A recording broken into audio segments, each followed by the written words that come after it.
Welcome, Hallie with Handmade by Hallie here. Here's my next video. In this video, these are the supplies we're going to be using. We're going to use this tray from the Dollar Tree, some Waverly Ivory paint, some brown Waverly paint as well. We're going to use some Elmer's glue. Any kind will do. I just happen to have the clear. We're going to use some large craft sticks and some regular size craft sticks. Then we will need some thick wire. I just happen to have this with jute wrapped around it. We're going to need some thread and a needle. Then we will need some different color fabrics. For this project, I've chosen this green that I've torn some narrow strips and have an extra piece, some stuffing, and some fabric for the centers of our flowers. Then I have chosen 3 different colors for the flowers, this yellowy orange, this leaf pattern, and this pattern with the sunflowers. Then we will need scissors, wire cutters, and some sandpaper. So I'm just going to sand this tray lightly. This will help the paint adhere a little bit better. Then I'm going to spray it down and wipe it off so it cleans it up. The next thing I'm going to do is paint this. This is going to be our undercoat. We're going to do the crackle method, and we just want to make sure to cover it thoroughly. Everything include the little sides, and then we're going to let this dry all the way. Next, we're going to use our large craft sticks, and I'm going to use about 8 of these, I believe, and I'm going to cut them in, these large ones, in half. Then when I get them cut in half, I am going to cut the tops to make them look like pickets. So I cut them all, trying to get about the same angle. It doesn't have to be perfect because the fence pickets aren't exactly perfect either. When I get that done, I realize I need a couple more, as we're gonna make this 3D.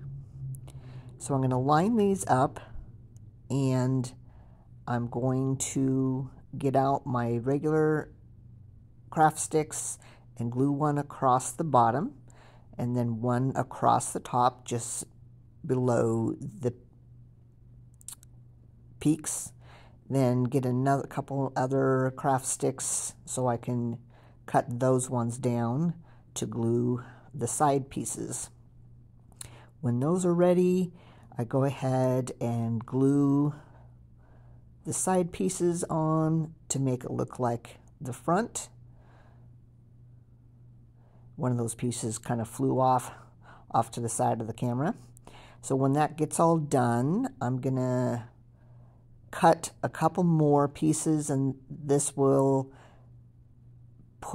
fill in the bottom. So we're gonna start to assemble our little window box with some hot glue, and in the end you're not going to even notice the hot glue because we're going to paint this.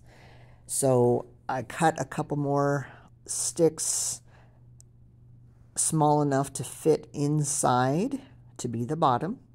So put some glue there, put the first one in, more glue, and the second one. And it doesn't have to be perfect. You know, window boxes are made out of wood and they get wet and they weather and warp. So now that we have this ready, we're going to just paint this everywhere except for the insides with that Waverly Ivory paint. And yes, I am a messy painter. I usually get it all over my hands, but that's okay. If you're not having fun while you're crafting, then what's the purpose? So get this covered, set it aside to dry. Now we're going to add our glue, and this will be our crackle medium. So we're going to spread this out and I am going to spray it a little bit with water. It just helps it spread just a little bit more until it's thoroughly done. After we do that, I'm going to use that ivory paint and cover everything thoroughly. I try and go with this one every stroke in the same way or in the same direction, but I'm trying not to leave brush strokes, so I have to go back and fix that a little bit. So I'm going to use that brown and dry brush a little bit of the brown onto our window box and do as little or as much as you want. I just didn't want to give this the same effect as our tray that we're working on. While everything's drying, we are going to work on making our forms for our flowers. So I'm using this pack of wire with jute on it, and the jute tends to unravel at the end, so I glued it. And I'm making a stem, and then I'm making a circle, cutting it off, wrapping it around, and then either gluing those extra pieces or cutting the extra pieces off from where I wrapped the end that I cut.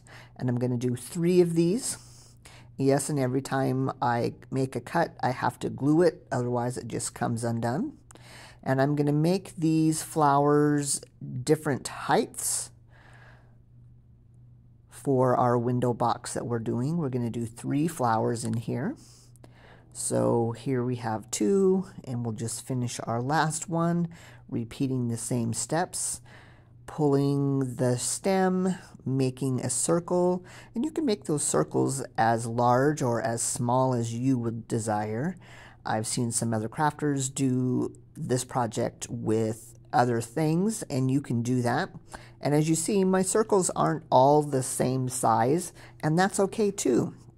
I'm also going to cut a piece for my hanging wire while I've got this product out, and I'm going to fix those ends so it doesn't unravel, and then we'll get our different color of fabric out. And we're going to start with this green and white geometric pattern, and I have some narrow thin wire, and I'm going to make some little leaves to go on our stems. So I'm just free-handing some leaves, and you can make a little pattern if you want, but it's not necessary. So when I get these ready, I need 2 for each stem is what I decided I wanted to do. And I leave the fabric folded in half, so I'm cutting 2 pieces, a top and a bottom, at the same time.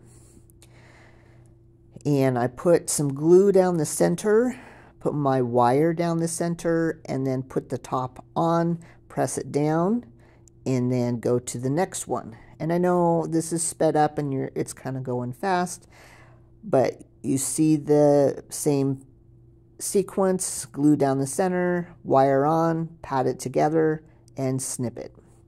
So you just do this to all of your leaf patterns, and you don't have to do leaves if you don't want to. In the end, I'm not even sure that you could even really see them, but I know they're there. So I enjoyed doing this part too. Leaves are part of a plant. So this just takes a few minutes to get the leaves done, and then we will wrap our stems with the same green. But first, we are going to put our leaves on, and I'm using my needle nose pliers to kind of tightly pinch that wire so that it's not poking out. So I put some glue on the end and over the center, and then I'm just wrapping this around, going all the way down to the first leaf, and then in between the second leaf, and then just continuing to spin it all the way down to the end. It's not quite as easy as using floral tape because the fabric doesn't stretch. So I repeat that same step for the rest of the stems. And now I'm having the strips that I've already prepared and torn. These are about half inch wide, and I'm cutting these 8 inches long. That's what I need to do the pull through method. And I'm taking a couple of extra pieces. We're going to make a little rag bow, and I'll repeat the steps as you can see what I'm doing. So I fold it in half, put the folded piece over the top, take the tails and push them up, around, and through the hole. And you pull that tight. And because we're using wire, you're going to kind of pull your wire form and kind of disform it in the shape of a circle, but don't worry about that till you get it all done, because it goes right back into a circle when you're done. And this is what you're going to do for all the flowers. They're all the same, just different colors, and this makes for a really pretty flower. Now, we'll get to this part in a minute, but I mentioned that I did cut them 8 inches long, and you could leave them 8 inches long. But part of this method, what happens is the ends don't come out being exactly the same. And that's okay. That kind of gives it a little bit of a rougher or rustic look. If that's what you're going for, then by all means do that. I prefer to straighten them out a little bit. And I have one piece of that color left. And I like to trim everything down to about the same size. And this just takes a minute or two, and I trim a couple of strands of the fabric at a time, trying to keep it all the same length. And I'm not really measuring it. I think if I measured it, put it down on my workstation, that these end up being about 2 inches or 3 inches long after they're on the wire form. And you just keep going around, cutting and making sure that all the cuts are straight. And I think I go back and do another cut here in just a minute. I want to make sure it's straight all the way around. That's what I'm doing now. Now I'm kind of going backwards, but that's okay. Just making sure everything's the same length. And everything's straight. Now we're going to work on the center. So all the flowers are the same. When you get them all done, I have about a 1/4 inch piece of this brown fabric, and I'm doing some little slits all the way down. I need about 4 or 5 inches for each flower, and this is part of the center. So I cut a piece, and I'm going to put glue on the inside, and this is going to make a little bit of a fringe. And I put this on separate from the other part of the center because it's just easier. Sometimes I have to go back and glue those fringes down. Now what I'm going to do is take my thread, put it through my needle, tie a knot by wrapping it around my finger a couple times and sliding it off. And I'm doing a gathering stitch. And you don't have to have sewing experience. I kind of really have a really large needle for doing this right now, but that's okay. I'm putting my needle in and doing 6 to 8 stitches in and out, and doing as good of a circle as I can get it. It's not really going to matter in the end. So now I'm trimming this to leave about a 1/4 inch of fabric around. And then I'm starting to pull on the thread, and that makes it tighten up. Then I pull it tight. This makes like a little puffy like pillow. And I'm going to do a couple of stitches and wrap the thread around the needle and pull the needle through, and that ties it off. So now we push that through the center, glue it in place, and then I'm cutting an extra circle to go on the back. And I ended up cutting 2 because the first one was too small. And this helps everything stay in place. Now that our tray is dry, we're going to go ahead and put our hanger on the back using some hot glue and a couple pieces of that brown fabric. And then we're going to make our little bow for our window box. And you just crisscross these in whatever pattern that you desire. I tried to use some of the small pieces from all the ones that I already cut.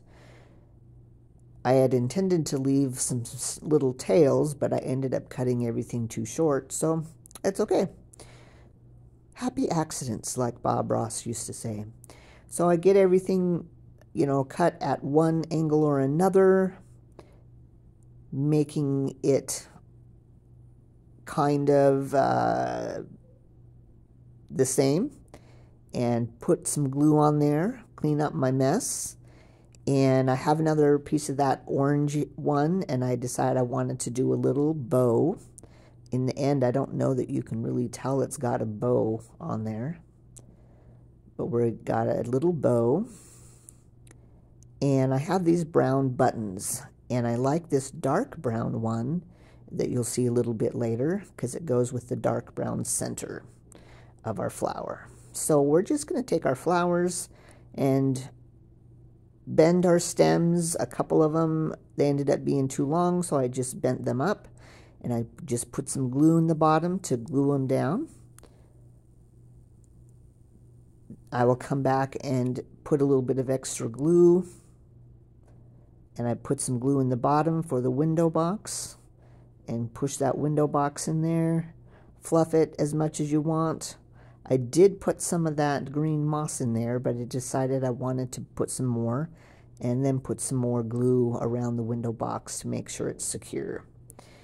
And then again, more moss. Then I do a little bit of glue here and there to hold the flowers, and then I do go back and add a little butterfly. So here it is, all finished up. There is our window box with the bow and the button, our 3 sunflowers. I did find a little wood butterfly, and I think it came out adorable. Thanks for watching.